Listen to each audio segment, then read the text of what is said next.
Hallelujah. आइए हम लोग प्रार्थना के अंदर आगे बढ़ेंगे। गवाही दिए हुए सारे भाई बहनों को प्रभु यीशु आशीष करे। परमेश्वर ने से गवाही दिए थे, उनका बेटा का एडमिशन के लिए उन्होंने डाला था।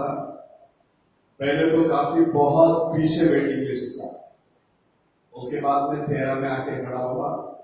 13 से अभी एडमिशन मिलने की बात आ गई।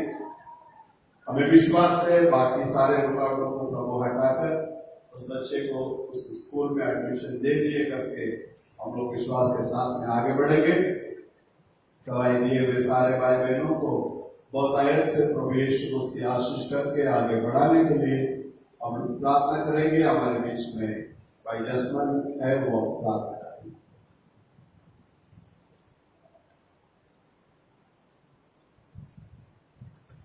धन्यवाद परमेश्वर यीशु से आपके नाम को कोटि कोटि धन्यवाद देते हैं। परमेश्वर आपने इस सुंदर सा समय हमें दिया है, एकत्रित करके इस तरह आपको कोटि कोटि धन्यवाद हो।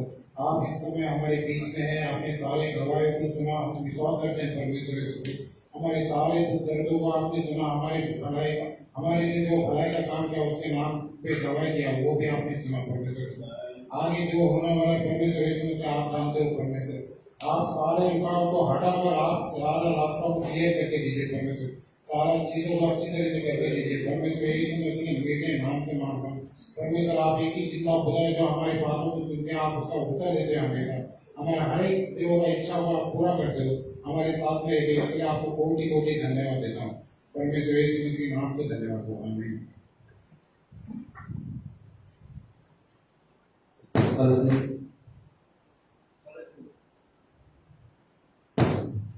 हालेलुया। प्रभु यीशु मसीह के नाम को धन्यवाद देता हूँ कि उसने फिर से एक मौका दिया मुझे यहाँ पर खड़े होने का। मैसेज में जाने से पहले हम एक गीत को गाएंगे जिसका बोल है, दिन दिन के तेरी स्तुति करूं, ये शुमार तेरे दानों के लिए, अब तक तूने संभाला मुझे अपनी बाहों में लिए हुए। हालेलुया। हम यहाँ पर आते हैं उसके वचनों को सुनने के लिए, उसके अनुसार चलने के लिए। हालेलुया। हम सब खड़े होकर उस गीत को गाएंगे।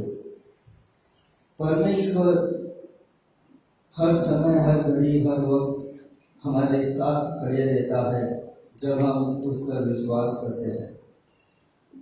हमने गवाही को सुना है, जो नहीं होने वाला काम भी वो परमेश्वर हमारा करके देता है, क्योंकि हमारा भरोसा जो है उस पर है। इसके लिए हालेलुया। हर क्षण में हमें शत्रु मिलते हैं, देखा हुआ शत्रु, अनदेखा हुआ शत्रु। हमको पहचानना होता है और प्रभु के ऊपर अपने बोझ को डालकर चलना होता है। जब हम परमेश्वर के ऊपर अपने बोझ को डालते हैं तो वो शत्रु भी हमारा कुछ बिगाड़ नहीं सकता। और हमारा सबसे बड़ा शत्रु शैतान है। शैतान हमारे जीवन में किसी भी रीति से काम कर सकता है, वो चाहे परिवार हो, काम करने की जगह हो, गाड़ी चलाते समय हो, हर चीज में उसी से पहचान कर उसके अनुसार हमें चलना है। Hallelujah, hallelujah. क्या आप लोग मेरे साथ हो? क्या हमारा भरोसा उस पर है? जब हमारा उस भरोसा उसके ऊपर होता है तो परमेश्वर हमसे कहता है, तेरे शत्रु का निशाना तुझ पर होगा ना सफल। तेरे शत्रु का निशाना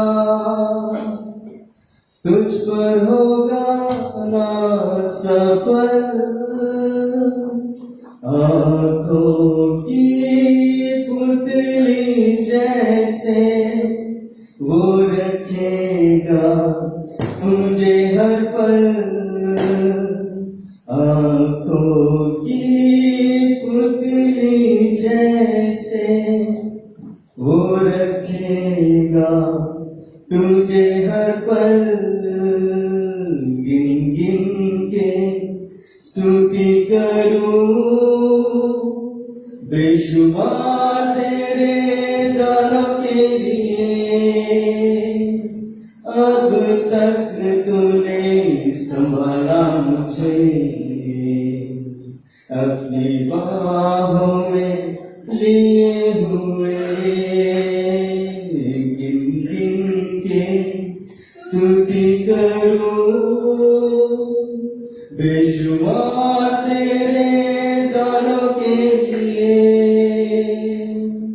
अब तक तूने संभाला हमें, अपनी बाहों में लिए हुए। आंधियां बन के आए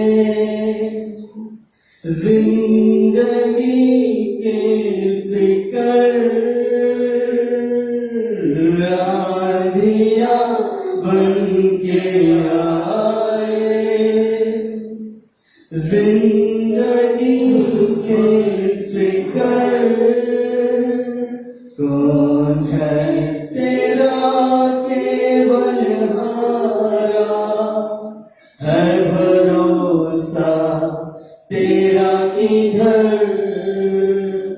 कौन है तेरा केवल हारा, है भरोसा तेरा इधर। गिन गिन के स्तुति करो बेशुमार तेरे दानों के लिए। अब तक तूने संभाला हमें, अपनी बाहों में लिए हुए। गिन गिन के स्तुति करो बेशुमार तेरे दानों के लिए। अब तक तूने संभाला मुझे, अपनी बाहों में लिए हुए। आए जो तुझको मिटाने, वो शस्त्र होंगे बेअसर।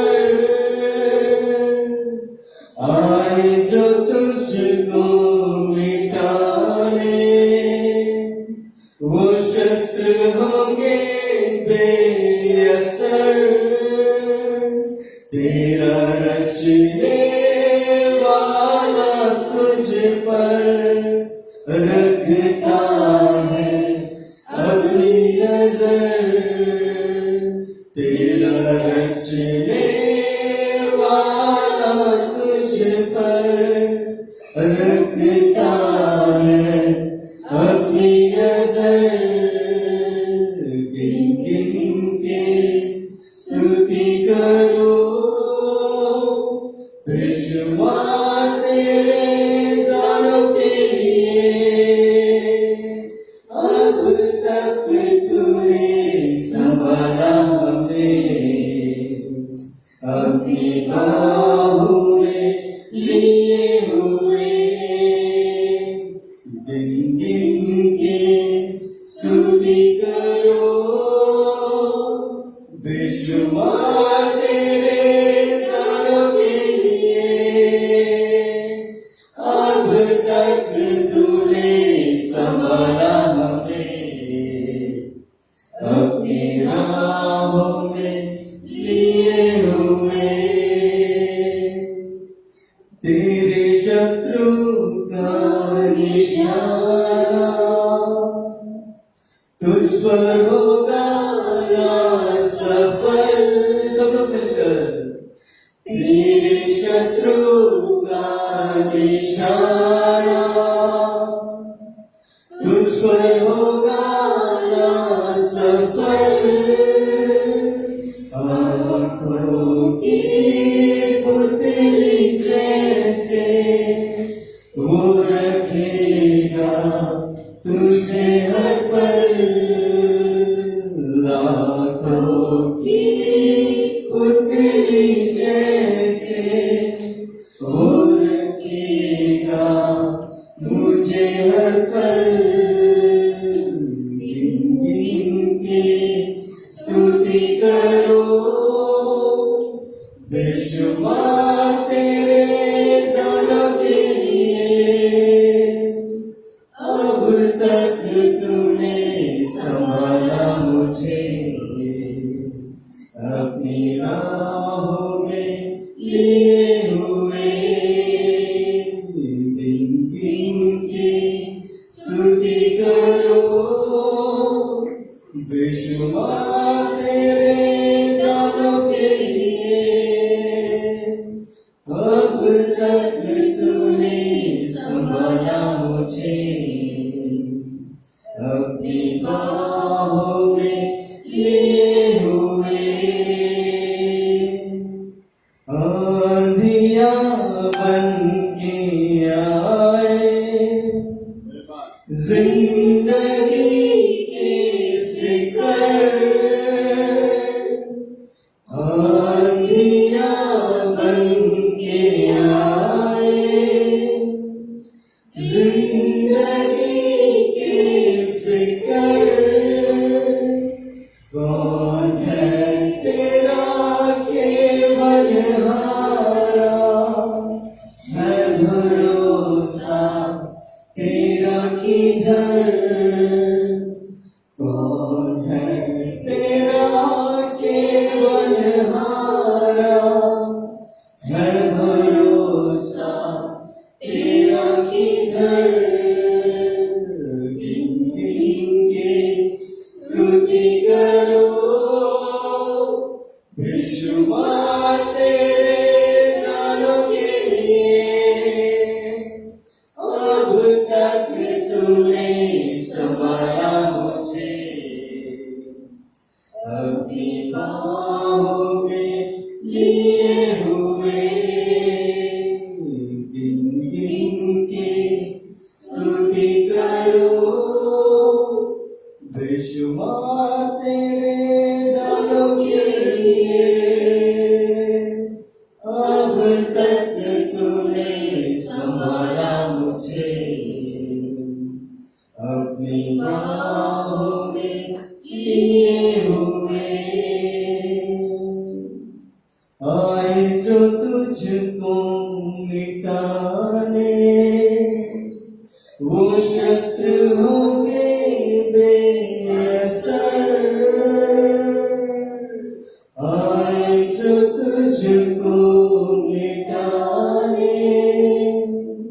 वो शस्त्र होंगे बेअसर, तेरा रचने वाला तुझ पर रखता है अपनी नजर, तेरा रचने वाला तुझ पर रखता है अपनी नजर। इनकी स्तुति करो, बेशुमार तेरे दानों के लिए, अब तक तूने संभाला मुझे, अपनी बाहों में लिए हुए, अब तक तूने संभाला मुझे, अपनी बाहों में लिए हुए। इनकी स्तुति करो, बेशुमार तेरे दानों के लिए, अब तक तूने संभाला मुझे, अपनी बाहों में लिए हुए, ये अपनी बाहों में लिए हुए। सब लोग स्तुति करेंगे, परमेश्वर की धन्यवाद की भेंट चढ़ाएंगे। Hallelujah, thank you Jesus, hallelujah. सब लोग स्तुति करेंगे, प्रभु को धन्यवाद की भेंट चढ़ाएंगे। आज हम लोग पूरे फैमिली के साथ गाँव जा रहे हैं। परमेश्वर हमारे यात्रा को सफल बनाने के लिए आप लोग अपनी निज दुआ में याद कीजिएगा। प्रभु हमें सुरक्षित ले जाए और सुरक्षित लेकर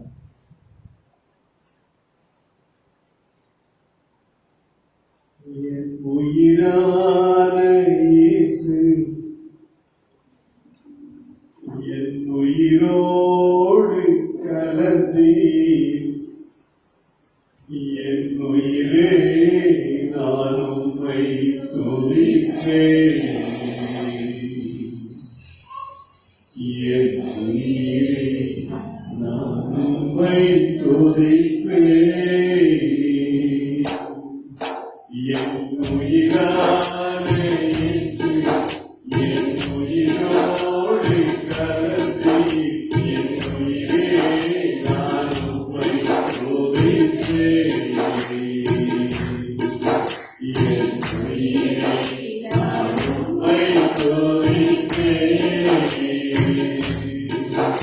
என் உயிரான உயிரான உயிரான இயேசு, என் உயிரான உயிரான உயிரான இயேசு, என் உயிரான இயேசு, என் உயிரோடு கலந்து, என் உயிரே நான் உம்மை துதிப்பேன், என் உயிரே நான் உம்மை துதிப்பேன்.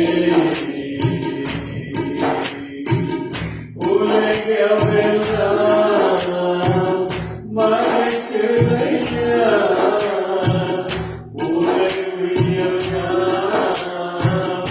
இனிக்குதையா, உலகமெல்லாம் மறக்குதையா, உலகமெல்லாம் இனிக்குதையா, உன்னாமம் துதிக்கையிலே இயேசுவே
हालेलुया। आज के वचन के जरिए प्रभु हमसे बातें करने के लिए हमारे बीच में भाई सदस्य भी है, वो प्रार्थना करेंगे। इसके बाद में हम संदेश को आगे बढ़ेंगे।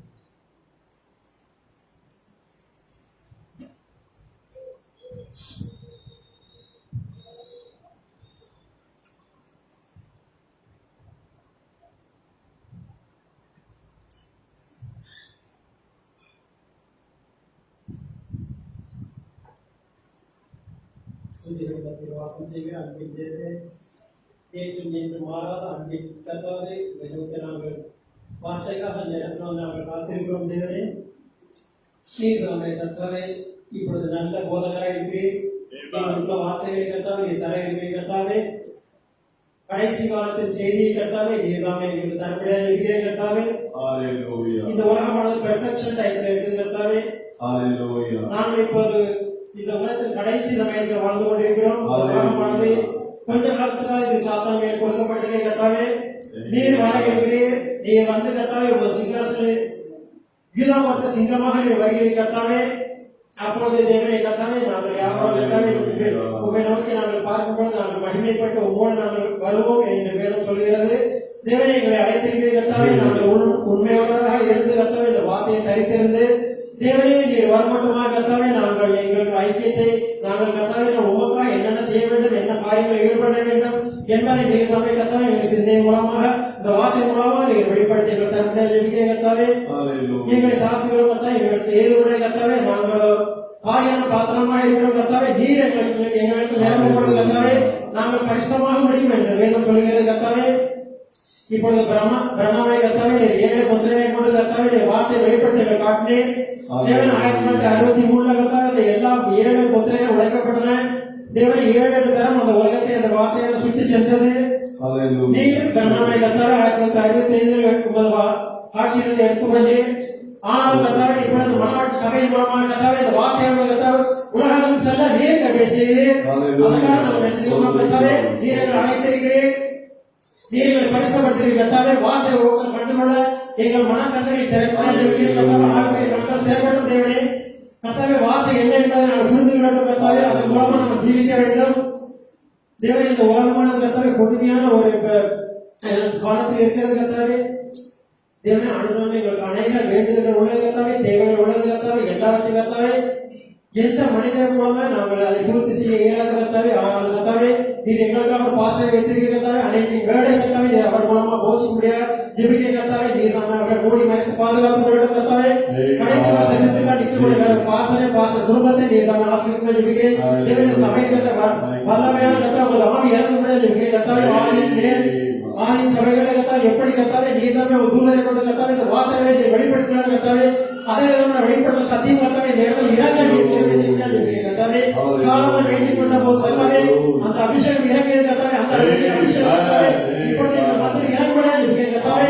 யார் வார்த்தை வார்த்தை காலத்தில் வந்திருக்கிறார் கர்த்தாவே, யாரும் நீதாமே உமது இலவசமா ஜீவத்தை நீர் தர முடியாது கர்த்தாவே. என்னிடத்தில் வர வார்த்தை கர்த்தாவே இந்த வார்த்தை நம்ம 100% கர்த்தாவே நான் பலனை கொண்டு வர வேண்டும் என்று நாங்கள் விசுவாசிக்கிறோம் கர்த்தாவே. நீர் கர்த்தாவே எங்கள் மத்தியில் அசைவாடுகிறீர் கர்த்தாவே. ஆனால் கர்த்தாவே ஒரு கூட்ட ஜனங்கள் கர்த்தாவே நீர் கண்டு கொண்டீர். அந்த ஜனங்கள் கர்த்தாவே இப்பொழுது நாங்கள் உமது வார்த்தைக்காக காலத்துக்காக அமைந்திருக்கிறோம் கர்த்தாவே. வார்த்தையான கர்த்தாவே வெறுமனே செல்லாத கர்த்தாவே அந்த வார்த்தை கர்த்தாவே எங்களுக்கு விசுவாசம் கூட அந்த கிரியை நாங்கள் ஈடுபடுவது கர்த்தாவே அந்த வார்த்தை எங்களுக்கு உலகப்பரமான ஆசீர்வாதம் இல்லாத கர்த்தாவே ஆவிக்குரிய ஆசீர்வாதங்களை எங்களுக்கு கண்டிப்பாக கொண்டு வரும் என்று கர்த்தாவே நாங்கள் விசுவாசிக்கிறோம் கர்த்தாவே. இவ்விதமாக அந்த ஆசீர்வாதம் இந்த விசுவாசம் கர்த்தாவே நாங்கள் வளர்த்து கர்த்தாவே நாங்கள் மகிமை மூலமாக மகிமை அடைந்து கர்த்தாவே உமது ராஜ்யங்கள் கர்த்தாவே நாங்கள் பார்த்து வர நீர் கிருபை செய்ய முடியாது என்று கர்த்தாவே எங்களிடத்தில் இறங்கும் எங்கள் உள்ளத்தை திறமை கர்த்தாவே வார்த்தையானது என்ன என்பதை எங்களுக்கு வெளிப்படுத்தி தாரும் கர்த்தாவே. இன்றைய செய்தி கர்த்தாவே எங்களுக்கு அதே நாங்கள் இதை விசுவாசி கர்த்தாவே எங்களை விட்டுவிடாத கர்த்தாவே எங்கள் இதயத்தை கொண்டு வந்து கர்த்தாவே இதை அதிகமான ஒரு ஆசீர்வாதத்தை தருமை நாங்கள் உணர்கிறோம் கர்த்தாவே. ஜெபிக்கிறோம் சோதரியம் கர்த்தாவே வந்திருக்கிற யாவரை கர்த்தாவே உங்கள் கருத்தை தருகிறோம். கர்த்தாவே அநேக சாட்சிகளை நாங்கள் கேட்டோம் கர்த்தாவே. இன்னும் தேவைகள் அதிகமாக உள்ளது கர்த்தாவே.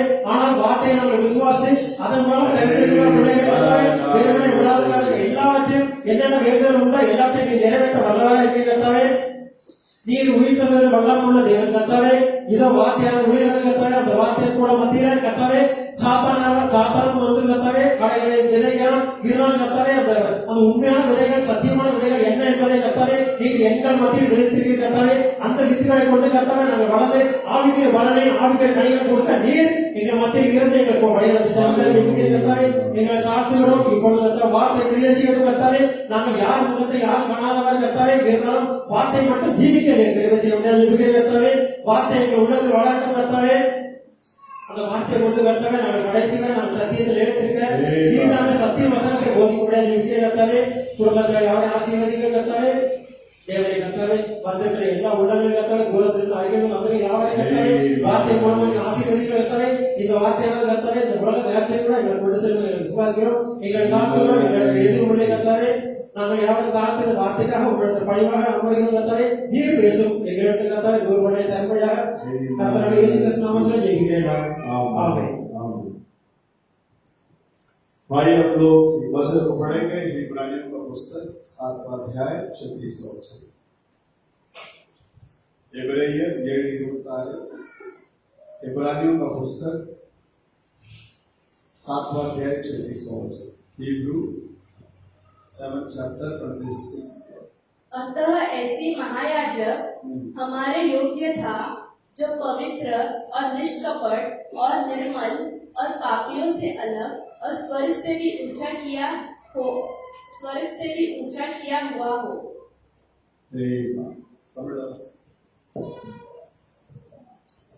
பரிசுத்தரும் குற்றமற்றவரும் மாசில்லாதவரும் பாவிகளுக்கு விலகினவரும் வானங்களில்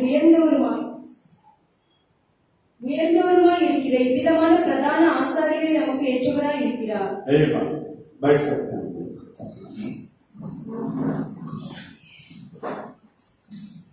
परमेश्वर के नाम की महिमा हो. शास्त्र में कहता है पवित्र निर्दोष निष्कलंक पापियों से दूर रहने वाला और सारे आसमानों से ऊपर रहने वाला इस रीति का प्रधान याजक हमारे लिए योग्य है. हालेलुया. आप और मैं जिस खुदा को आराधना करते हैं उस खुदा के बारे में यहाँ वर्णन किया जाता है. वो पवित्र है. वो पवित्र है. इसके लिए हमसे भी वो बात जोता है. जैसा तुमको बुलाने वाला पवित्र है वैसा तुम भी क्या बनो? पवित्र बनो. हालेलुया. उसके बाद में वो निर्दोष है. वो कौन है? वो निर्दोष है. तो हम लोग भी कैसा रहना चाहिए करके प्रभु चाहता है. हम लोग भी कैसा रहना चाहिए? निर्दोष रहना चाहिए, निष्कलंक रहना चाहिए. इसके लिए पौलुस नबी लिखने के टाइम पर कहता है वो किस तरह का कलीसिया को अपने लिए बाट जोता है करके शास्त्र लेख में भी आप देखेंगे. एफेसियों का किताब 5वां अध्याय 27वां वचन में इस रीति से लिखता है. और उसे एक हाँ तेजस्वी कलीसिया बनाकर हाँ अपने पास खड़ी करे।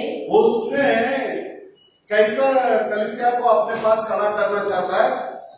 तेजस्वी कलीसिया। हाँ जी, जिसमें ना कलंक, जिसमें ना कलंक, न झुर्री, ना झुर्री, ना कोई और ऐसी वस्तु ना कोई ऐसी वस्तु हो वरन पवित्र और निर्दोष हो। और वरन पवित्र और कैसा होना चाहिए बोलता वो? निर्दोष होना चाहिए।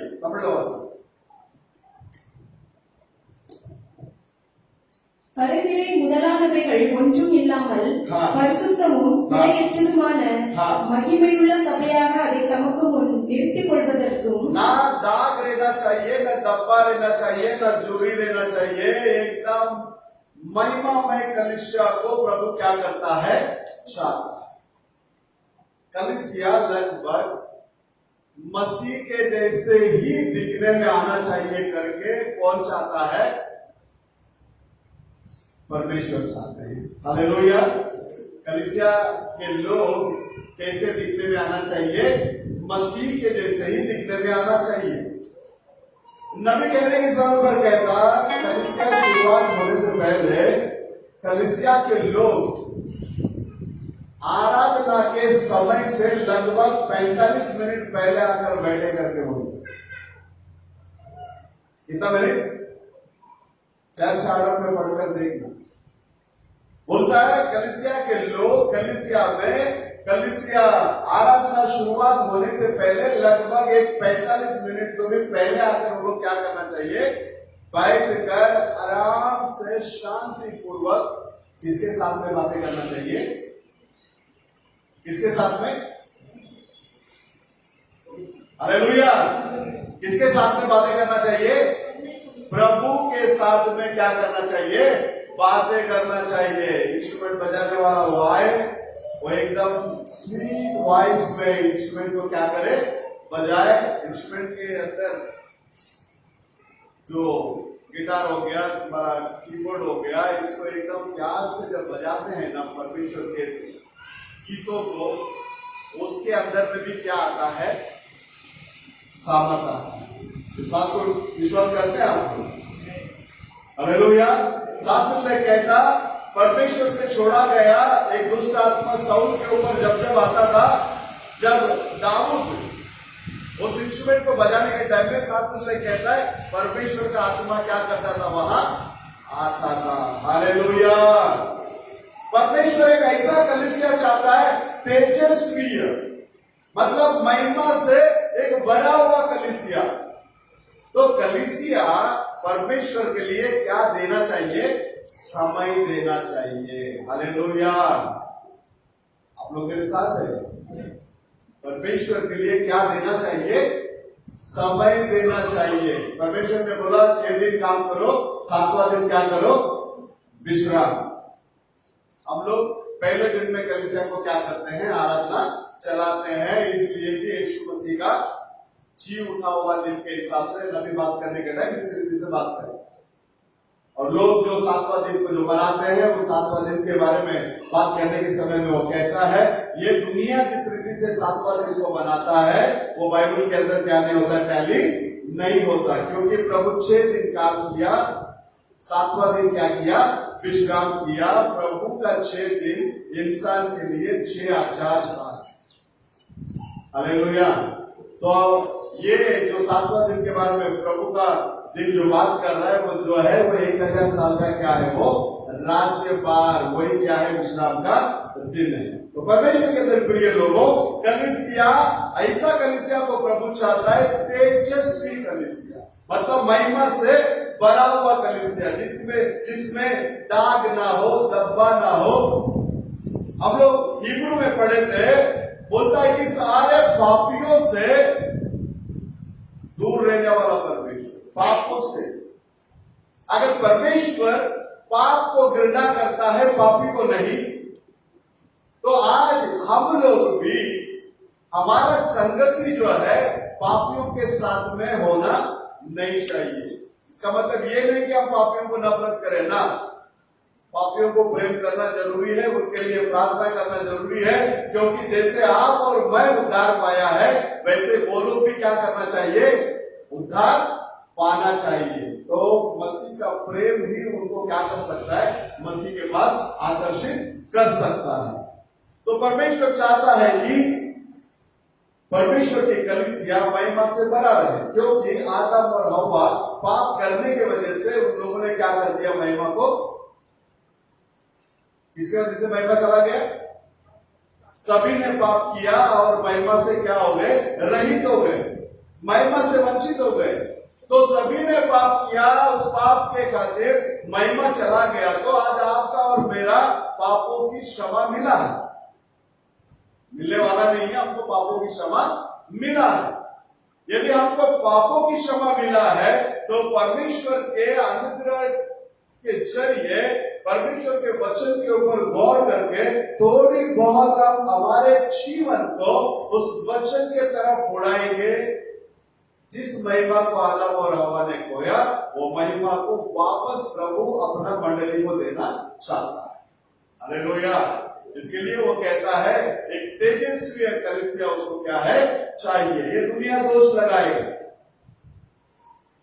यीशु मसीह को छोड़ा नहीं है तो आपको छोड़ेगा? यीशु मसीह को छोड़ा क्या? यीशु मसीह को छोड़ा नहीं है। देख लेना, शास्त्र में कहता है, यूहन्ना 8वां अध्याय 6वां वचन को पढ़िए।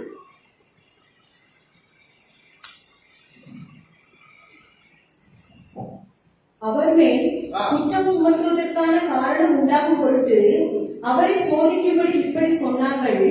இயேசுவோ குனிந்து விரலினால் தரையிலே எழுதினார். उन्होंने उसको परखने के लिए ये बातें कही। देख लेना, यीशु मसीह को परखने के लिए कुछ बातें किया है उन लोगों ने। अगर यीशु मसीह को परखा है वो लोग, तो आपको भी परखने के लिए लोग बैठा है, आपके ऊपर भी दोष लगाने के लिए लोग बैठे हैं, आपको भी निंदा करने के लिए लोग बैठे हैं। ये सारी बातों को जान लेना। अगर इसको जानकर समझ लेंगे, मेरा पिताजी यीशु को, मेरा दूल्हा यीशु को इस रीति का कामों के बीच में से गुजर कर जाना पड़ा, तो हमें भी उस रास्ते से क्या करना पड़ेगा, गुजर कर जाना पड़ेगा। लोग दोष लगाएंगे, दोष लगाने के लिए मौका ढूंढेंगे, लेकिन शास्त्र में कहता है इस तरह का वो बातें करते रहने के समय में मसीह ने नीचे झुककर लिखने के लिए शुरुआत किया, तुम में से जो पापी ना हो वो इसके ऊपर क्या करे, पहला पत्थर मारे। किसी ने पत्थर मारा, किसी ने हिम्मत की। क्यों हिम्मत नहीं किया? परमेश्वर के सम्मुख में जब आता है इंसान, खुद ब खुद वो अपने आप को पहचान लेता है वो कौन सा स्थान पर। हालेलुया। बाहर कितना भी हम दिखावा कर सकते हैं, लेकिन आपका और प्रभु के बीच में जो रिश्ता है वो आपको मालूम है और किसको मालूम है? प्रभु को मालूम है। मुझे मालूम है और किसको मालूम है? प्रभु को मालूम है मेरा और प्रभु का साथ में क्या चल रहा है। हालेलुया। उसके बाद में शास्त्र ले कहता है वो स्त्री को किसी ने भी दंड नहीं दिया, किसी ने भी फतरवाह नहीं की, तो परमेश्वर उस स्त्री से बात करता है। 8 में 10 को पढ़ना। यीशु ने सीधे होकर उससे कहा, यीशु ने सीधे होकर उससे कहा, हे नारी, वे कहाँ गए? वे कहाँ गए? क्या किसी ने तुझ पर दंड की आज्ञा न दी? किसी ने उस पर दंड का आज्ञा न दी? उसने कहा, हे प्रभु, किसी ने नहीं। यीशु ने कहा, मैं भी तुझ पर दंड की आज्ञा नहीं देता। मैं भी तुझ पर दंड की आज्ञा नहीं देता। जा और फिर पाप ना करना। प्रभु का शब्द को सुनो। एक बार एक व्यक्ति मसीह के पास आ गया, पापमय जीवन को छोड़कर वापस उस पापमय दलदल में जाना नहीं चाहिए। हालेलुया। ये स्त्री यीशु मसीह के पास आ गई, लोग दंड देने वाले थे, लेकिन परमेश्वर ने बोला तुम में से जो पाप ना किया हो तुम इसको पहला क्या करो, फतरवा करो। इस बात को सुनने के बाद सब के सब चले गए। शास्त्र ले कहता है मसीह उस स्त्री से बात करता, जा इसके आगे पाप ना कर। एक बार मसीह को चुन लिया, मसीह के पास आया, मसीह को अपने जीवन को सौंप दिया, पापमय जीवन के लिए क्या होना चाहिए, वहां आप और मैं मरा हुआ होना चाहिए। शास्त्र में कहता है हम जब बपतिस्मा के अंदर जाते हैं, अब उसके साथ में क्या हो जाते हैं, मर जाते हैं, गाड़े जाते हैं। जैसा वो जी उठकर बाहर आया वैसे हम क्या करते हैं, जी उठकर बाहर आते हैं। तो परमेश्वर के अंदर प्रिय लोगों, परमेश्वर का कलाम यह कहता है इसके आगे तू क्या मत कर, पाप मत कर। स्त्री किसको दर्शाता है, कलीसिया को दर्शाता है। कलीसिया को प्रभु यही कहता है इसके आगे तू क्या मत कर, पाप मत कर। पाप क्या है? यीशु मसीह ने एक शब्द को बोला, वही 8वां अध्याय में 46वां वचन को पढ़ा,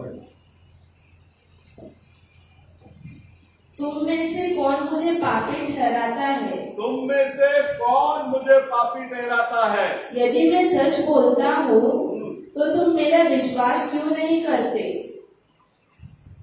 जो परमेश्वर से होता है वो परमेश्वर की बातें सुनता है, और तुम इसलिए नहीं सुनते कि परमेश्वर की ओर से नहीं हो।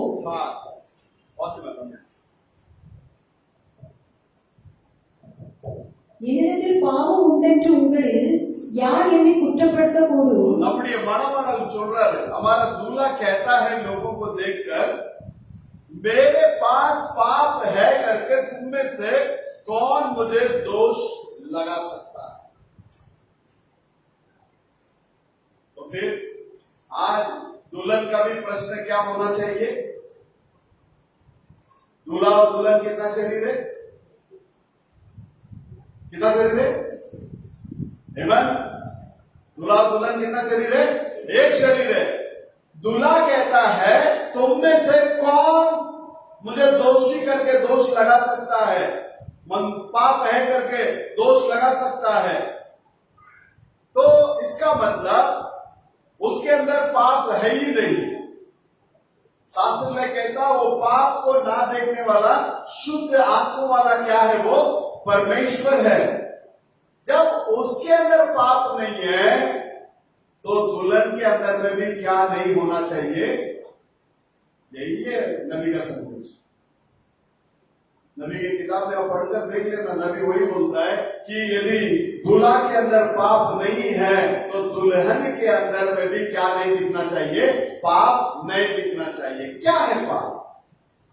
नबी का संदेश हमें यही सिखाया, अविश्वास ही मूल पाप है। हालेलुया। पाप क्या है? अविश्वास ही क्या है, मूल पाप। अविश्वास का फाउंडर जो है वो शैतान है, और विश्वास का फाउंडर जो है प्रभु यीशु मसीह है। हालेलुया। अब अविश्वास का बीज एदन के अंदर कौन लेकर आया? वो तो परमेश्वर ने अच्छा ही बीज बोया था, बीच में जंगली बीज किधर से आ गए? परमेश्वर के अंदर प्रिय लोगों, वहां अविश्वास को कौन लेकर आया? इब्लिस ने लेकर आया अंदर। उस अविश्वास वाला शब्द हवा को अच्छा लगा। आज भी अब जब लोगों के बीच में रहते हैं, उनका और अपना सारे चीजों में क्या दिखता है, अंतर दिखने में आता है। अब वो लोग जिन बातों के ऊपर विश्वास करता है उस बात को तो हम विश्वास नहीं कर सकते, और हम जिस बात के ऊपर विश्वास करते हैं, और ये विश्वास हमें परमेश्वर के राज्य के अंदर लेकर जाएगा, उस उठाए ले जाने में हमें लेकर जाएगा, हमें उस रूपांतर के अंदर क्या करेगा, लेकर जाएगा। परमेश्वर कहता है तुम में से कौन मेरे ऊपर उंगली उठा सकता है, बताओ मेरे अंदर पाप है करके। उसके अंदर पाप है ही नहीं। यूहन्ना लिखने के टाइम पर प्रकाशित वाक्य में इस रीति से लिखता है, प्रकाशित वाक्य शायद पहला अध्याय में वो वचन होगा। देखिए पहला अध्याय में 7 या 8 में 6वां वचन।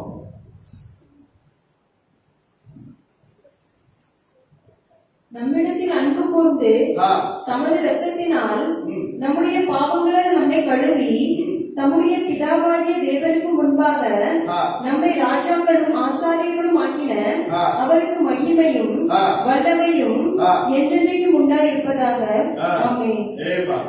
इसमें पढ़ना बेटा। और हमें एक राज्य और अपने पिता परमेश्वर के लिए याजक भी बना दिया। उसी की महिमा और पराक्रम युगानुयुग रहे। आमीन। ये यूहन्ना का पहला पत्र में 5 और 6 को पढ़ना। जो समाचार हमने उससे सुना। पहला यूहन्ना 5 और 6।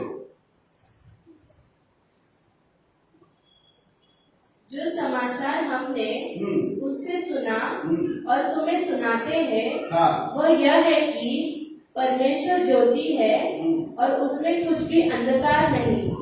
यदि हम कहें कि उसके साथ हमारी सहभागिता है और फिर अंधकार में चले तो हम झूठे हैं। देख लेना यहाँ शास्त्र में हमें क्या सिखाता है। तमिल वार्ते बस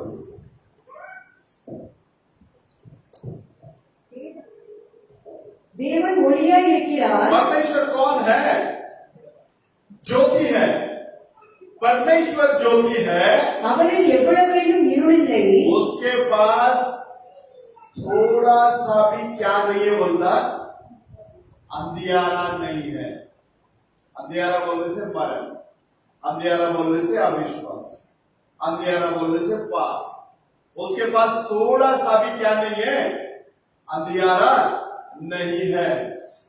यदि उसके पास थोड़ा सा भी अंधियारा नहीं है तो आज दुल्हन के पास भी थोड़ा भी अंधियारा का काम दिखने में नहीं आना चाहिए। हालेलुया। क्योंकि शास्त्र में कहता है वो ज्योति है, उसमें थोड़ा सा भी अंधकार नहीं। और 6वां वचन में कहता है, पढ़िए। நாம் அவரோடு ஐக்கியப்பட்டவர்கள் என்று சொல்லியும் हम लोग उसके साथ में सहभागिता में रहते हैं करके बोलने के बावजूद में भी இருளிலே நடக்கிறவர்களாய் இருந்தால் इसमें चलने वाले होंगे तो अंधकार में पापमय जीवन में यदि चलने वाले होंगे, சத்தியத்தின்படி நடவாமல் हम इसका मतलब किसके अनुसार नहीं चल रहे, सच्चाई के अनुसार नहीं चल रहे, பொய் சொல்லுகிறவர்களாய் இருப்போம்। हम क्या कहने वाले होंगे, झूठ कहने वाले होंगे। हालेलुया। तो परमेश्वर के अंदर प्रिय लोगों, हमारा प्रभु यीशु मसीह के पास अविश्वास नहीं था और कलीसिया के अंदर में भी क्या नहीं आना चाहिए, अविश्वास नहीं आना चाहिए।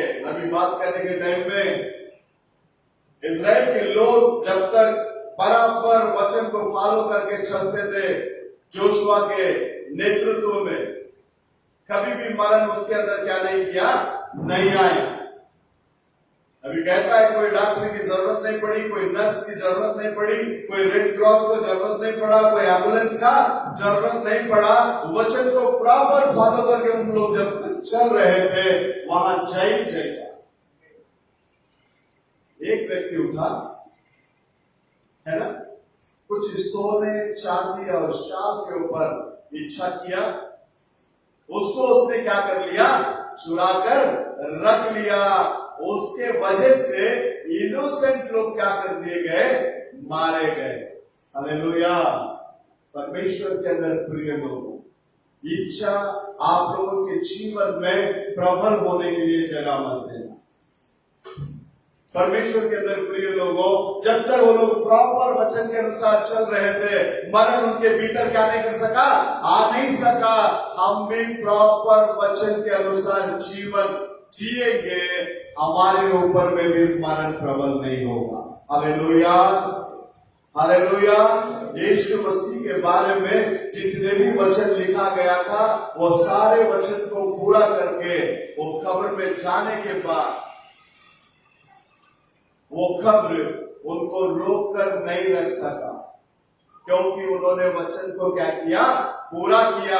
अगर दुल्हन के बारे में लिखा गया वचन को यदि वो पूरा करता है तो उसको भी इस दुनिया का कोई भी कब्र पकड़कर क्या नहीं कर सकता, रख नहीं सकता। हालेलुया। परमेश्वर के अंदर प्रिय लोगों, शास्त्र में कहता है, रोमियो का किताब 2 अध्याय 1 वचन को पढ़ना।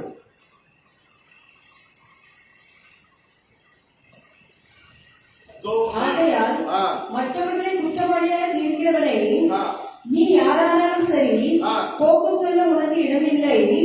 நீ குற்றமாக தீர்க்கிறவைகள் எவைகளோ அவைகளை நீயே செய்கிறபடியால் நீ மற்றவர்களை குறித்து சொல்லுகிற தீர்ப்பினாலே உன்னைத்தானே குற்றவாளியாய் தீர்க்கிறாய்.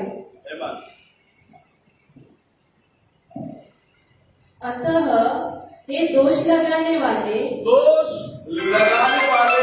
तुम कोई क्यों ये समय अंतिम समय है। इस अंतिम समय के अंदर ये लोग दिखेंगे।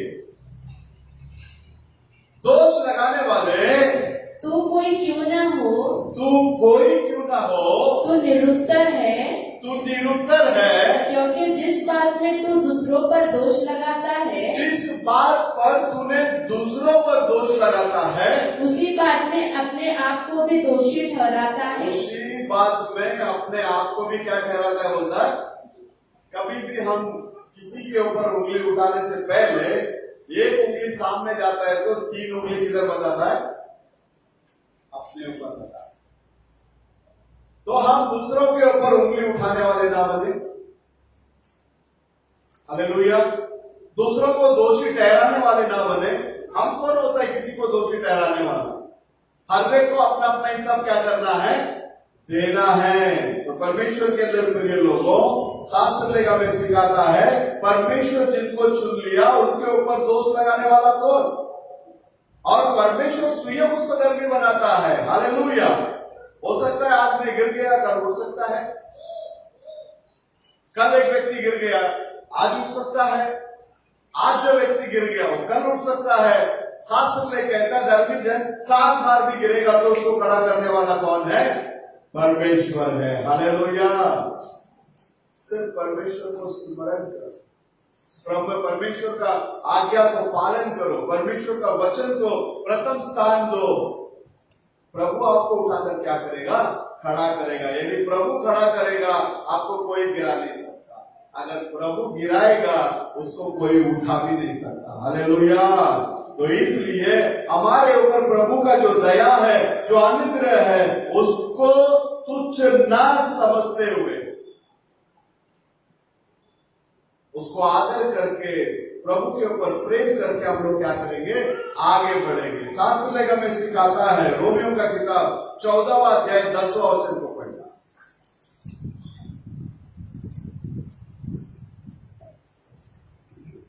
तू अपने भाई पर क्यों दोष लगाता है? तू अपने भाई के ऊपर क्यों दोष लगाता है?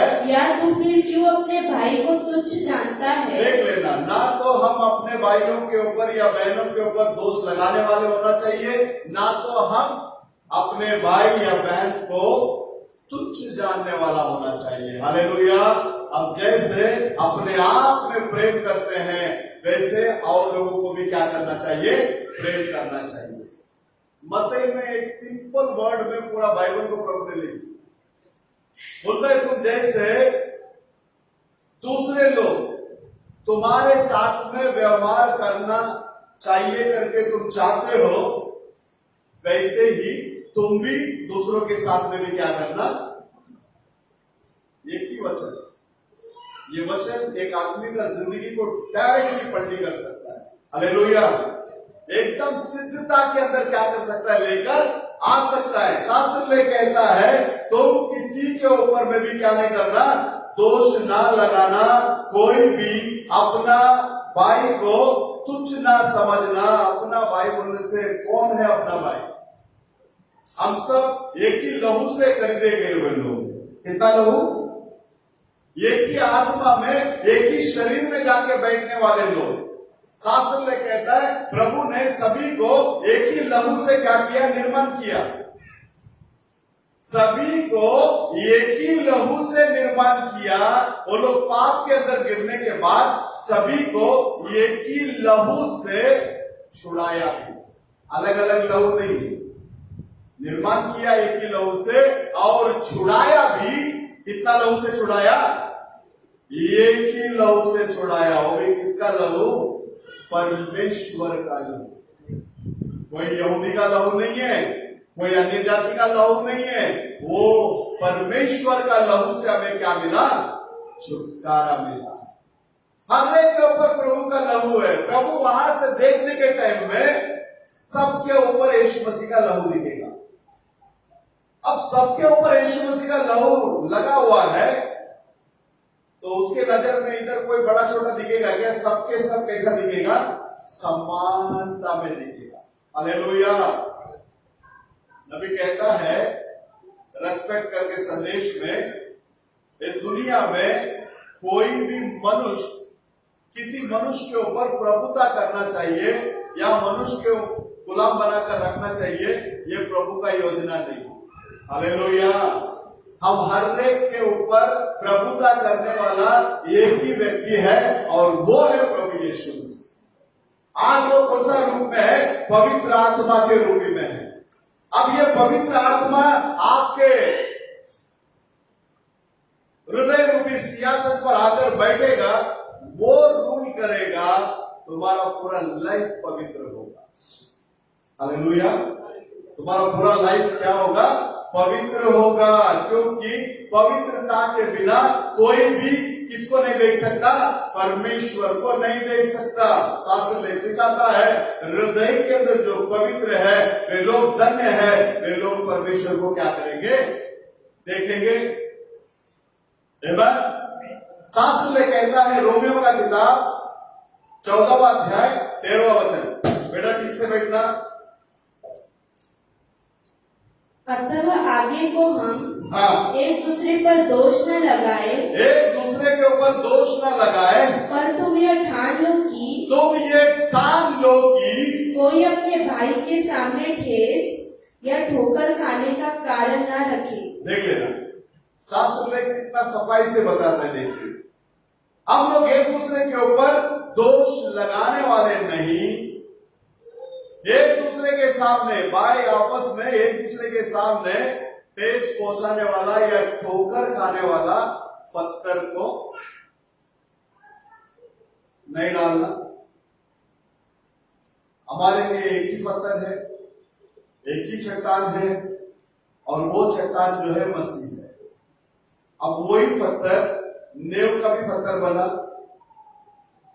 कॉर्नर का भी पत्थर बना और सिरे का भी पत्थर बना। किन लोगों के लिए? उसको विश्वास करने वालों के लिए। हालेलुया। और उसको जिन लोगों ने विश्वास नहीं किया उन लोगों के लिए वो ठोकर का पत्थर है। हमारे लिए वो कौन है? वो सिरे का पत्थर है। हालेलुया। तो परमेश्वर के अंदर प्रिय लोगों, हम लोग भी जाना चाहिए आगे और हमारे साथीदार को भी वही राजमार्ग में क्या करना चाहिए? परमेश्वर के साथ में लेकर चलना चाहिए। कोई कमजोर है, कोई बात नहीं। आज आप कमजोर है, कल आपको प्रभु तगड़ा बना सकता है अगर अपने जीवन को पूर्ण रीति से प्रभु के हाथ में समर्पण करेंगे तो। हालेलुया। जितने भी लोगों ने, जितने भी संत लोग शास्त्र लेख में प्रभु के हाथों में अपने आप को हवाले किया, उनको सामर्थवान हाथों से प्रभु ने पकड़कर क्या किया? चलाया है। उसी खुदा को हम लोग आराधना कर रहे हैं। किसको आराधना कर रहा है? उसी खुदा को हम लोग क्या कर रहा है? आराधना कर रहे हैं। पहला कुरिन्थियों का पहला अध्याय 8वां वचन को पढ़िए, क्या लिखता है?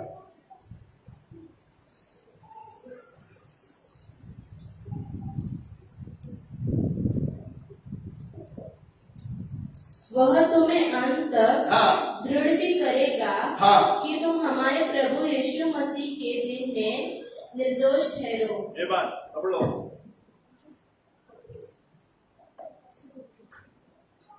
நம்முடைய கர்த்தராகிய இயேசு கிறிஸ்துவின் நாளிலே நீங்கள் குற்றம் சாட்டப்படாதவராய் இருக்கும்படி முடிவு பரியந்தம் அவர் உங்களை ஸ்திரப்படுத்துவார்।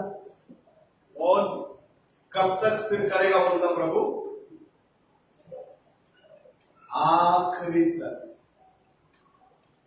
प्रभु ने क्या बोला? जगत के अंत तक मैं तुम्हारे संग क्या करूंगा?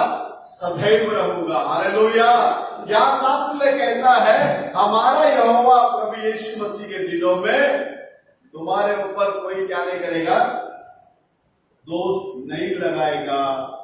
इस रीति से तुम लोग रहने के लिए आखिरी तक वो आप लोगों को क्या करेगा? स्थिर करेगा।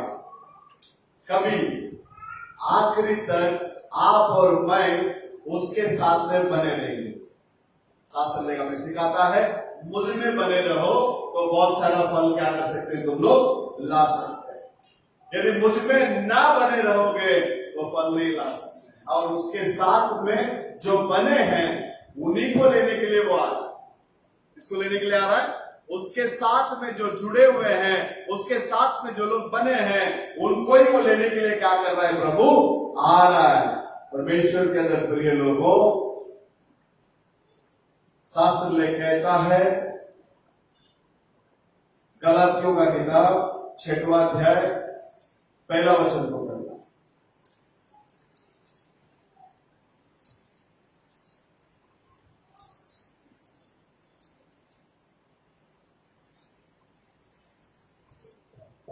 சகோதரரே, हाँ ஒருவன் யாதொரு குற்றத்தில் அகப்பட்டால் हाँ ஆவிக்குரியவர்களாகிய हाँ நீங்கள் சாந்தமுள்ள ஆவியோடு हाँ அப்படிப்பட்டவரை சீர்பொருத்த பண்ணுங்கள். हाँ நீயும் சோதிக்கப்படாதபடிக்கு हाँ உன்னை குறித்து எச்சரிக்கையா இரு. Amen.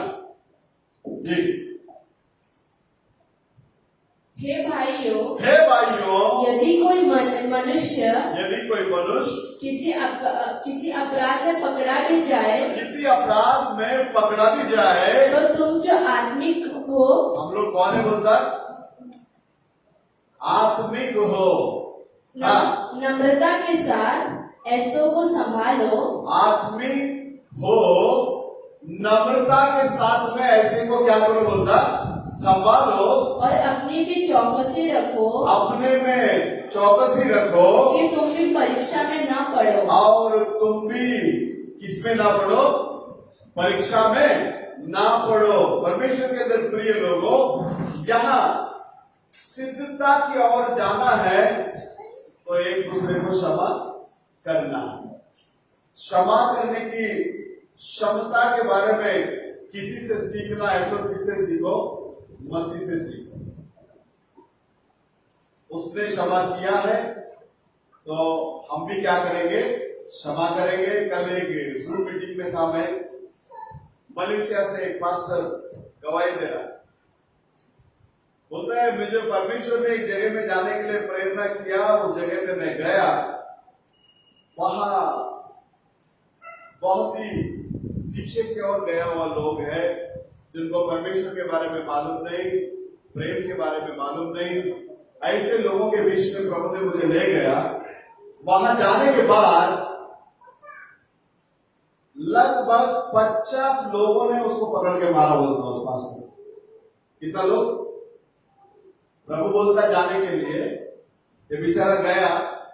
वहां जाने के बाद उसका स्वागत ऐसा हो रहा है, 50 लोग पकड़कर क्या कर रहा है? मार मार के कूट कूट के मर गया करके उसको फेंक के चला गया। बेहोश हालात में उसको अस्पतालों में ले गया। वहां पुलिस आई। ये होश में आने के बाद पुलिस ने उसको पूछ रहा है, तुमको जिन लोगों ने मारा उनके बारे में आपको क्या करने का है? शिकायत करने का है। आप अपना कंप्लेंट दर्ज करो। तो पता नहीं क्या बोला मालूम है? मेरे को उनके ऊपर कंप्लेंट नहीं करना है। मेरे खुदा ने बहुत सारी चीजों को क्या किया? माफ किया। जितने भी लोगों ने मुझे मारा है, मैं भी उन लोगों को क्या कर दिया? माफ कर दिया। मुझे कोई शिकायत दर्ज नहीं करना। उसके बाद में बोलता है जिन लोगों ने उसको मारा ना, वो लोग 2-2, 3-3 रात सोया नहीं, बोलता नींद आया ही नहीं उन लोगों को। तो इसको जिधर रखा उधर आके सब लोग एक एक करके क्या किया? माफी मांगा, माफी मांगने के बाद फिर ये बंदा वहां सुसमाचार को क्या किया, लोगों के बीच में लेके गया। माफ करना ये आपके जीवन में आपको एक बहुत बड़ा ऊंचा स्थान पर लेकर आता है। Hallelujah, hallelujah. माफ करना और माफी मांगना, अगर गलती हो गया तो माफी मांगने में कोई हिचकिचाने की जरूरत है नहीं है। हर कोई इंसान से गलती हो जाए, ऐसा कोई व्यक्ति नहीं है जो गलती नहीं किया। तो परमेश्वर के अंदर प्रिय लोगों, हम लोग माफ करने वाले लोग क्या करना चाहिए, होना चाहिए, क्योंकि ये सिद्धता का समय है। ये कौन सा समय है? ये सिद्धता का समय। हमारा खुदा सिद्ध है, उसका कलीसिया भी किसके अंदर आना क्या करके चाहता है, वो सिद्धता के अंदर क्या करना चाहिए, आना चाहिए करके वो क्या करता है, चाहता है। तो संयम, धीरज, ये सारा चीज अब कलीसिया के अंदर से क्या होना चाहिए, ये प्रकट होने का समय है। हालेलुया। क्योंकि एफेसियन का किताब में प्रभु लिखता है, पहला अध्याय 4वां वचन, वह उसके मोल लिए कुओं के छुटकारों के लिए हमारी मिरास को बयाना है कि उसकी महिमा की स्तुति हो। अच्छा, तमिल वासी।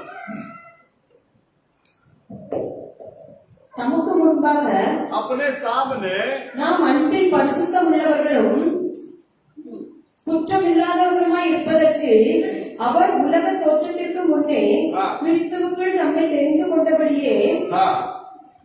ये दूसरा या तीसरा वचन रहेगा हिंदी में या 5? हमारे पिता परमेश्वर और प्रभु यीशु मसीह की ओर से तुम्हें अनुग्रह और शांति मिलती रहे। तुम्हें अनुग्रह और शांति मिलती रहे। हमारे प्रभु यीशु मसीह के परमेश्वर और पिता का धन्यवाद हो, परमेश्वर और पिता का धन्यवाद हो कि उसने हमें मसीह में स्वर्ग स्थानों में सब प्रकार की आत्मिक आशीष दी है। सब प्रकार की आत्मिक आशीष दी है, जैसा उसने हमें जगत की उत्पत्ति से पहले उसमें चुन लिया कि हम उसके निकट प्रेम में, उसके निकट हम कैसा रहना चाहिए, बोलता प्रेम में पवित्र और निर्दोष हो। प्रेम के साथ साथ पवित्र और निर्दोष। हालेलुया। यही प्रेम कलीसिया के अंदर आना चाहिए। प्रेम स्वयं कौन है? परमेश्वर है। और ये प्रेम के बारे में कोरिन्थी क्लास में पौलुस लिखने के टाइम में बोलता, प्रेम सारे चीजों को क्या करता, सहन करता। सहनशीलता अभी तक हमारे अंदर नहीं आया, इसका मतलब हम अभी तक परमेश्वर के प्रेम में क्या नहीं किया, आगे बढ़े नहीं। हालेलुया। शास्त्र में कहता है हम प्रेम में निर्दोष रहने के लिए, पवित्र रहने के लिए, संसार उत्पन्न होने के पहले मसीह में अपने को क्या कर लिया, प्रभु ने चुन कर लिया। कौन चुना? मसीह ने हमें चुना। नबी क्लियर कट बात करता है। काफी लोग बोलते हैं हमने मसीह को चुन लिया, सफेद झूठ है बोलता। ऐसा झूठ है, सफेद झूठ। तुमने मसीह को नहीं चुना, मसीह ने क्या किया, तुमको चुना है। आज आप और मैं यहाँ है, इसका मतलब कौन चुना हमको? मसीह ने चुना। कब चुना है? दुनिया के बुनियाद डालने से पहले ही हमें क्या किया, चुना। इसलिए कि हम प्रेम में पवित्र रहे, निर्दोष रहने के लिए हमें क्या किया, चुना है। उसके बाद में शास्त्र में कहता है, फिलिपियों का किताब 2 अध्याय 15वां वचन में हमें सावधानी कर रहा है। देखो, ताकि तुम निर्दोष और भोले होकर टेढ़े और हठीले लोगों के बीच परमेश्वर के निष्कलंक संतान बने रहो। कैसा संतान बन कर रहे हो? निष्कलंक। किसका? परमेश्वर का। किन लोगों के बीच में? फिर से पढ़ना बेटा। ताकि तुम निर्दोष और भोले होकर टेढ़े और हठीले लोगों के बीच हम अभी जो जीवन व्यतीत कर रहा है, टेढ़े और हठीले लोगों के बीच में जीवन व्यतीत कर रहा है। और इन लोगों के बीच में हम लोग कैसा दिखने में आना चाहिए करके प्रभु बात होता है। देखो, हाँ, परमेश्वर के निष्कलंक संतान बने रहो। हम किसका निष्कलंक संतान बनना है? परमेश्वर का निष्कलंक संतान बनकर ये टेढ़े और हठीले लोगों के बीच में हमें रहना चाहिए करके शास्त्र लेख हमें सिखाता है। हालेलुया। हठीले लोग, टेढ़े लोग, इन लोगों के बीच में हमको किसका लोग करके बना कर रखा? प्रभु परमेश्वर का संतान बना कर रखा। परमेश्वर का पुत्र लोग प्रकट होने का ये समय है। उसके बाद में शास्त्र लेख कहता है कि कोलोसियों का किताब पहला अध्याय 21वां वचन में, पहले हम लोग अजनबी थे। जी पढ़िए। तुम जो पहले निकाले हुए थे और बुरे कामों के कारण मन से बैरी थे। कौन सा काम के कारण? बुरे काम हम लोग करते थे, इसके वजह से मन से कैसे थे हम लोग? बैरी थे।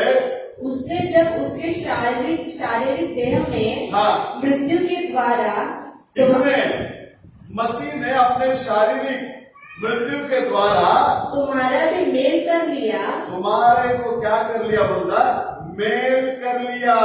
हाँ, ताकि तुम अपने सम्मुख हाँ, पवित्र और निष्कलंक, ताकि हम लोग किसके सम्मुख? परमेश्वर के सम्मुख में निष्कलंक और निर्दोष बनाकर उपस्थित करे।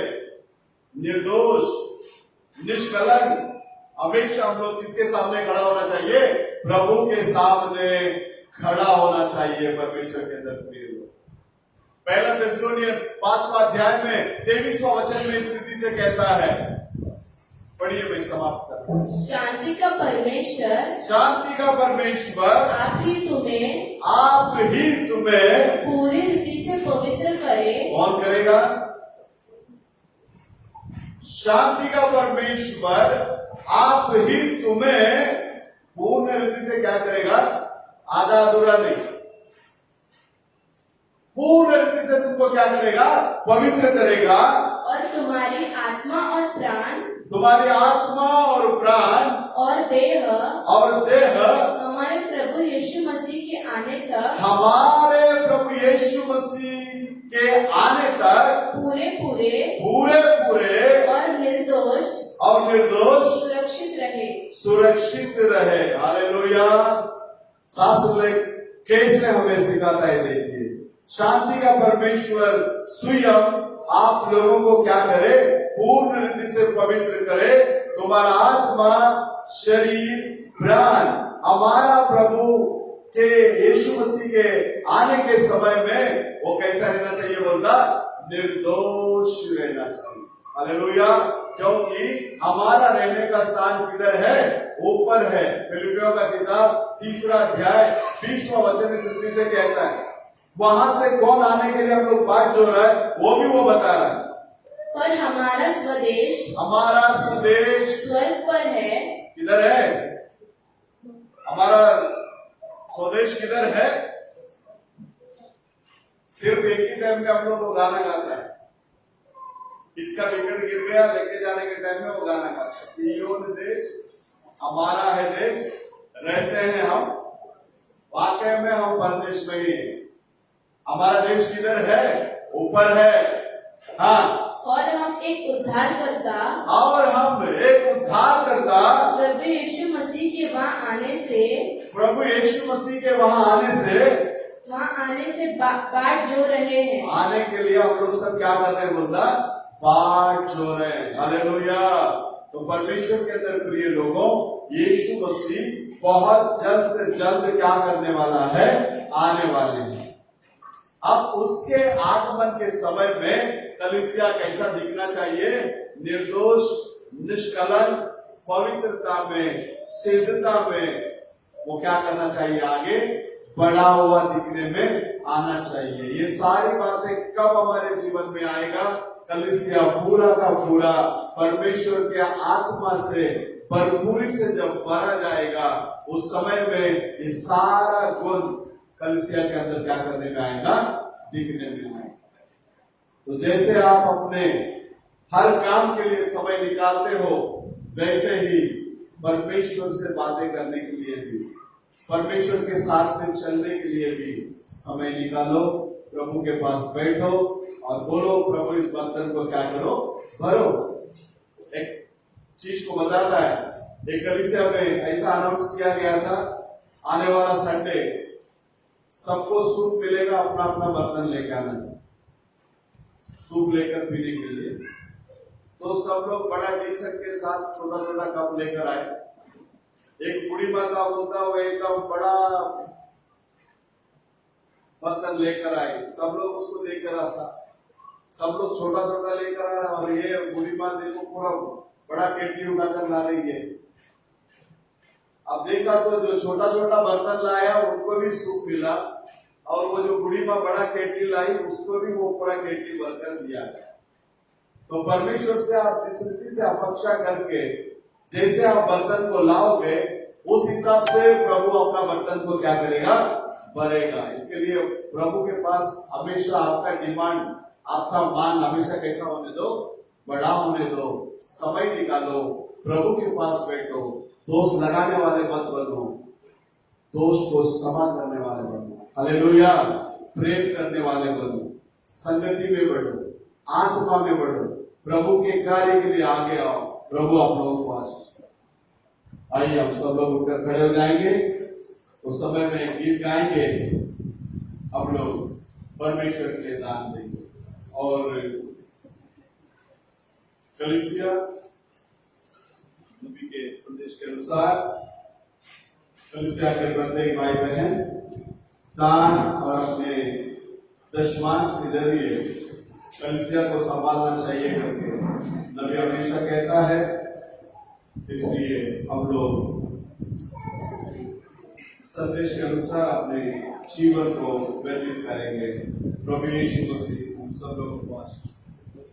आइए गीत गाएंगे, तू प्यार का सागर है, सागर दया का तू है, तेरे प्यार के सागर में हम तैरना चाहते हैं। भाई राजेश का मम्मी बहुत अच्छा गाते थे इस गाने को।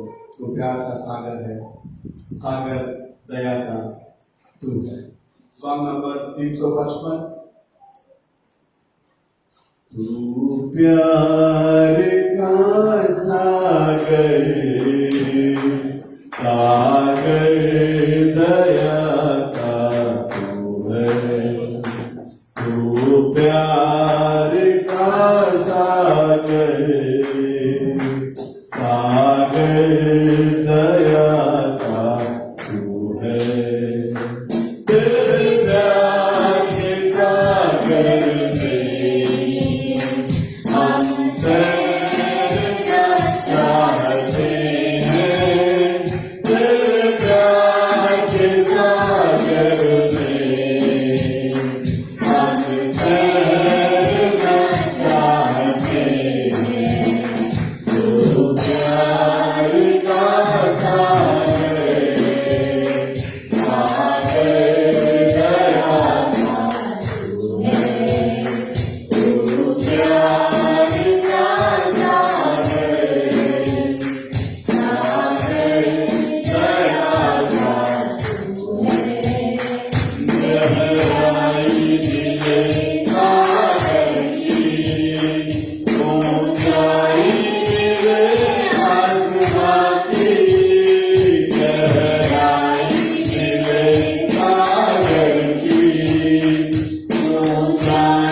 Yeah.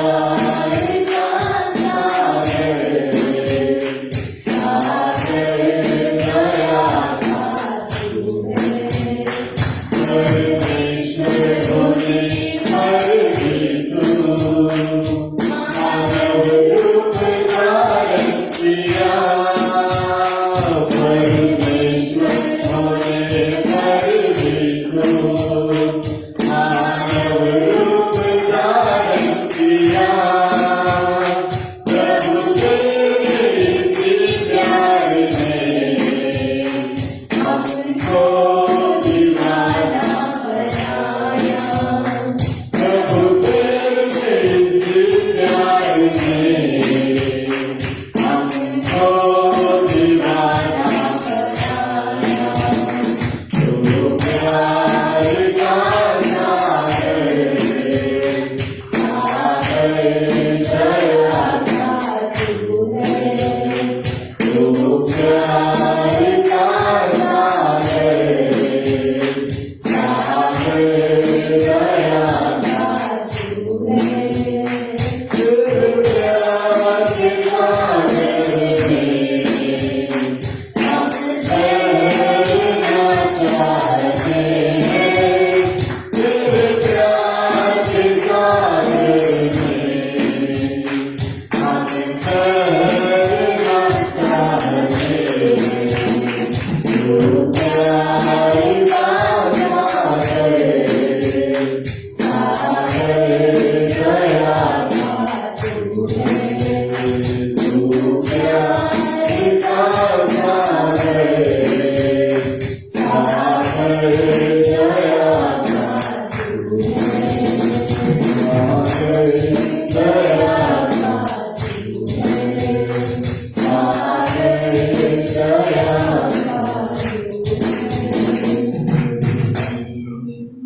स्तुति हो प्रभु जी, धन्यवाद होगा। प्रभु यीशु मसीह के नाम से हम आपको धन्यवाद की भेंट चढ़ाते हैं। इस रविवार के दिन में परमेश्वर हम लोग आपके चरणों में आकर आपके इस संगति में भाग लेने के प्रभु आपने सहायता की मदद की, इसलिए हम आपको लाखों लाख धन्यवाद की भेंट चढ़ाते हैं। आए हुए सारे भाई बहनों को तो आशीष कर मेरे प्रभु परमेश्वर। जो लोग जो विनती के साथ में आपके सम्मुख में खड़े हैं, उनके हर प्रकार की विनतियों को सुन और उसको पूरा करके दे मेरे परमेश्वर प्रभु जी। विशेष करके प्रभु आपके बच्चे लोग अपने मेहनत की कमाई से आपके लिए जो दान और दशमांश ले आकर रखे प्रभु, इसके प्रति शास्त्र में आपने जितने आशीषों को रखे वो सारे आशीष बरकत आपके बच्चों को मिलने दे। सभी घर परिवार में तेरी शांति और समाधान बने रहने दे। परमेश्वर आने के समय में आपने सुकृति से लेकर आए, अब जाने वाले हैं, आप स्वयं सुकृति से लेकर जाना। सारी जरूरतों को पूरी कर तेरे नाम की महिमा हो। जो लोग बीमार है उन्हें चंगा कर, जो दुष्ट आत्मा से पीड़ित है उन्हें छुटकारा दे। तेरे नाम की महिमा हो। सारा आदर महिमा गौरव अब आप ही को देते हैं। आशीष कर छोटी सी दुआ प्रभु यीशु मसीह के नाम से मांगते हैं, सुनकर कबूल कर लेना। आमीन। आइए हम लोग परमेश्वर पर प्रार्थना करेंगे। हे हमारे पिता, तू जो स्वर्ग में है, तेरा नाम पवित्र माना जाए, तेरा राज्य आए, तेरी इच्छा जैसे स्वर्ग में पूरी होती है वैसे पृथ्वी पर भी हो। हमारी दिन भर की रोटी आज हमें दे, जिस प्रकार हमने अपने अपराधियों को क्षमा किया है वैसे ही तू हमारे अपराधों को क्षमा कर।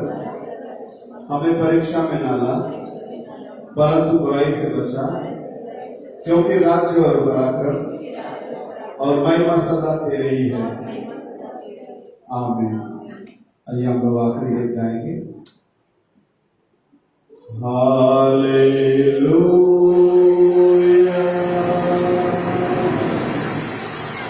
Hallelujah,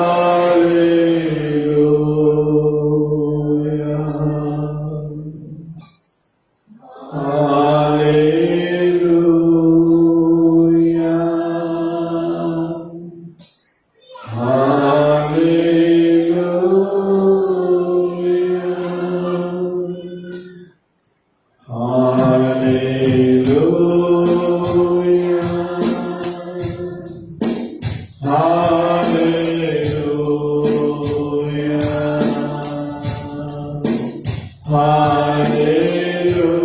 Hallelujah.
प्रभु यीशु मसीह का प्रेम, उनका अनुग्रह और उनके आशीष उनके आगमन तक हम सब लोगों के साथ में बने रहे।